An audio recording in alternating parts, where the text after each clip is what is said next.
最近，新加坡高等法院作出一项备受国际关注的判决，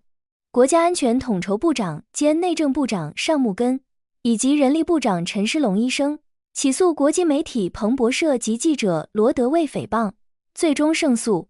高庭裁定，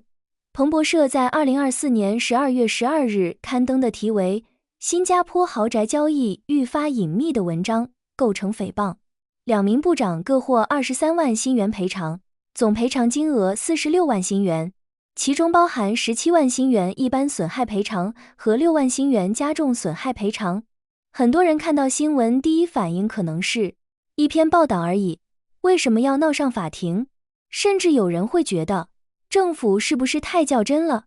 但如果你了解新加坡，就会发现这场官司真正维护的并不仅仅是两位部长的个人名誉，而是一个国际金融中心最重要也是最昂贵的一项资产——国家信誉。今天我们就借这起案件聊聊为什么新加坡面对争议时宁愿走司法程序，也不愿陷入口水战。要理解这个问题，我们首先要搞清楚一个概念：什么是国家信誉？为什么它这么值钱？很多国家拥有丰富的自然资源，有石油，有天然气，有矿产，有庞大的国内市场，但新加坡几乎什么都没有。它没有腹地，没有资源，它真正拥有的是全球对它制度、法律和治理能力的信任。我们可以试想一下，为什么全球企业愿意把亚洲总部放在新加坡？为什么全球基金愿意把钱交给新加坡管理？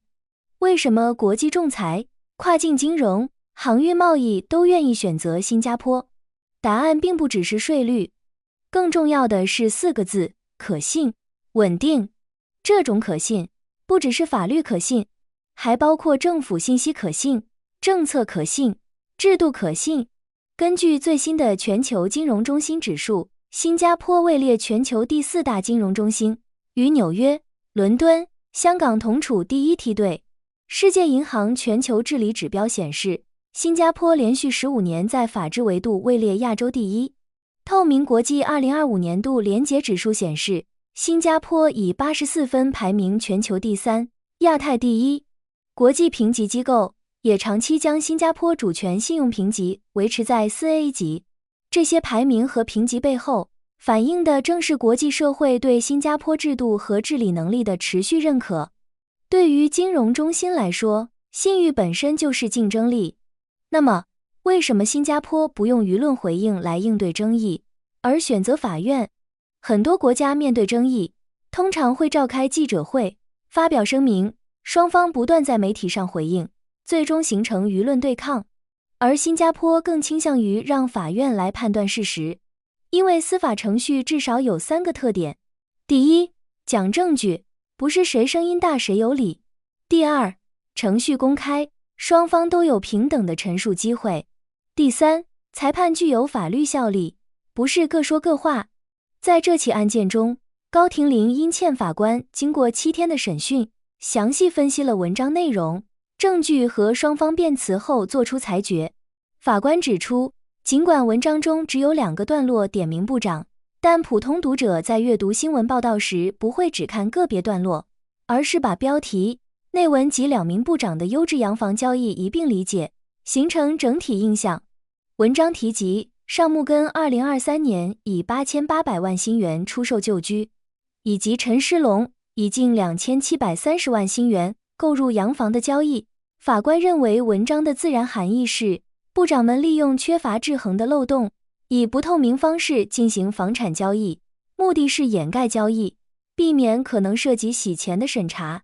更重要的是，法官认定彭博社与记者的行为存有恶意。内部电邮显示，报道一开始的主要目的就是针对2名部长，尤其是尚木根。所谓报道优质洋房买卖趋势只是一个幌子，记者明知文章中一些陈述属虚假，仍然照报。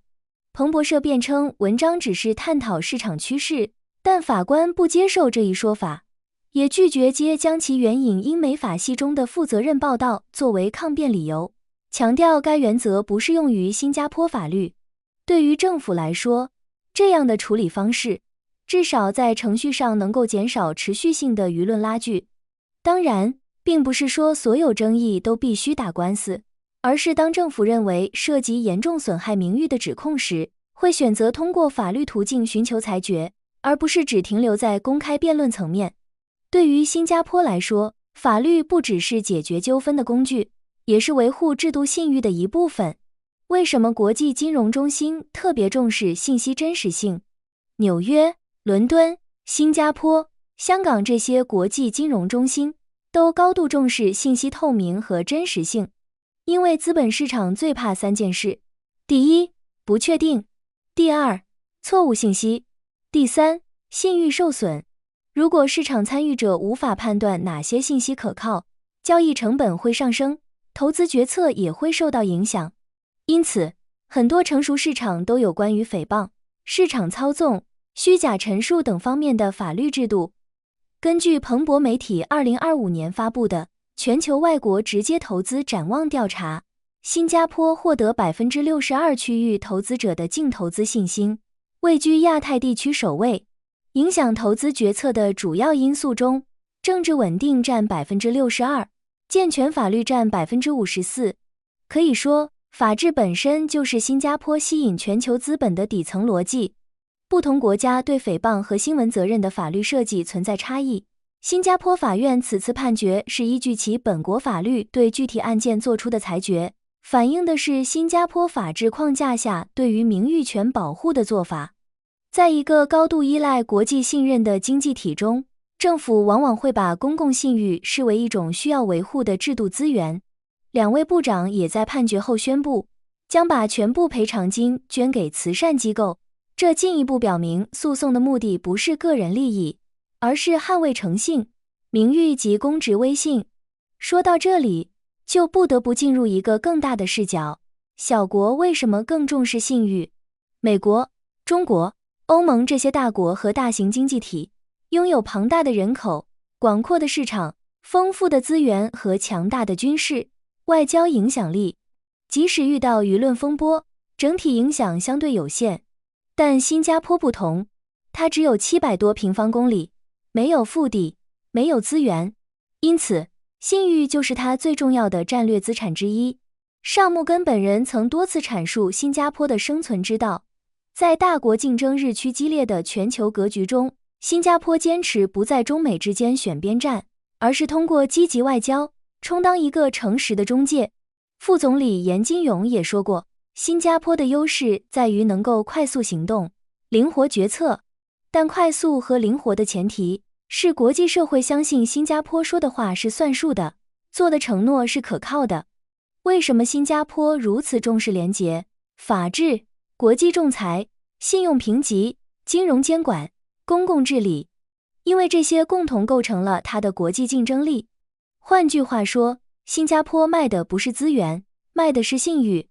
最后，再回到这起案件，很多人看到的是彭博社输了，部长赢了，但如果只看到赔偿金额，就可能忽略了更大的背景。